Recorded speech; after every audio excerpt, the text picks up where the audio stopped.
Good morning, church. We come to the very challenging part of John chapter 6.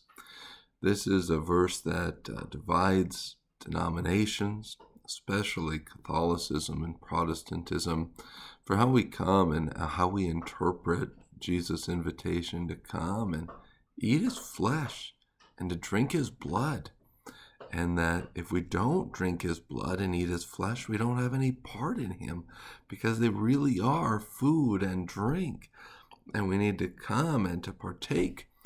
And this teaching is so hard, so challenging, and Jesus does nothing to soften the blow of what he's saying, that most of the people who follow him leave and say, we don't understand, and we don't want to have anything to do with this. Why?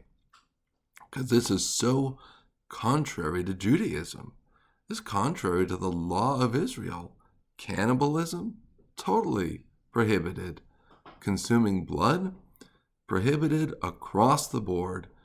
From the garden to the New Testament, Acts 15, the consumption of blood is prohibited. And so now we have Jesus saying, but not for me, not in my case. My blood is real drink. My flesh is real food. So come and eat and drink. Never be hungry or thirsty again. Now we know that Jesus perfectly fulfilled the law. We know that he did that. And we know that he would never ask us to do anything contrary to the will and the purpose of God. So how do we understand this? Well, let's start by looking at 35. Verse 35, I am the bread of life, Jesus told them. No one who comes to me will ever be hungry, and no one who believes in me will ever be thirsty again. In this first section, Jesus is using the concept of belief and of coming to him as the act of satisfying hunger and thirst.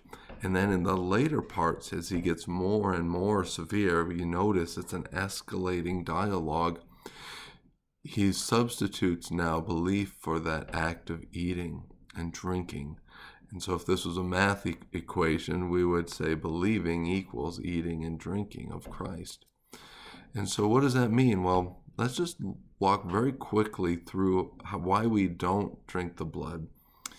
Back in the times of Noah, when God is giving the new covenant, Genesis 9, I think, he says, the blood is mine, the life is in the blood, so you can't have it.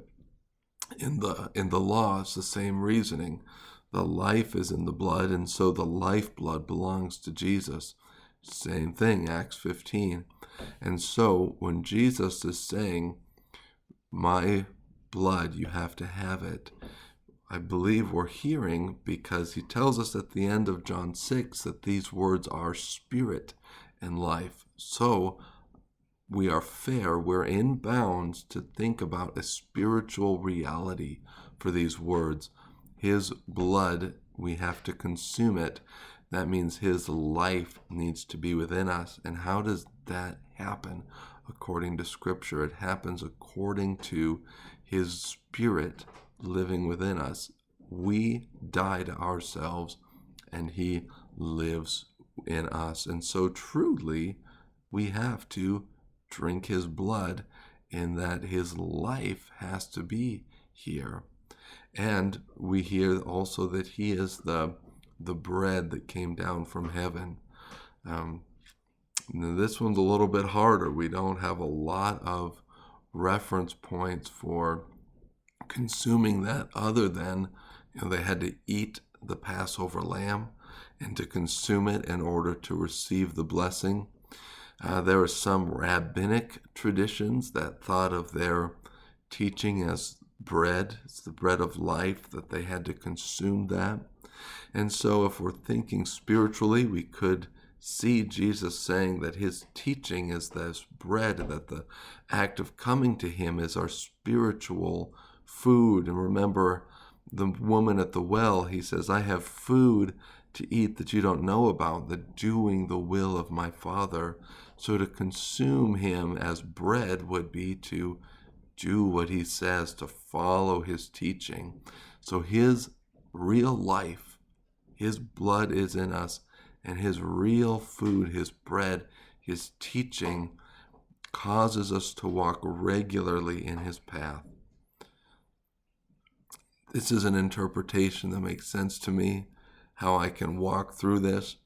I would really encourage you to do a little research. Why do we take that in a spiritual sense? Why would we not read this and just take it at the plain sense of the word? We have to find a way to actually consume the body and blood of Christ. It's what it means to be good students of the Bible, to try to work through these things. So that's my encouragement today. But in the meantime, think about that. How am I living my life as though I really believe that Christ's life was in me? And how am I acting as though the bread of Christ, his teaching, was the guiding force in every day? I love you, church. I look forward to talking to you soon again.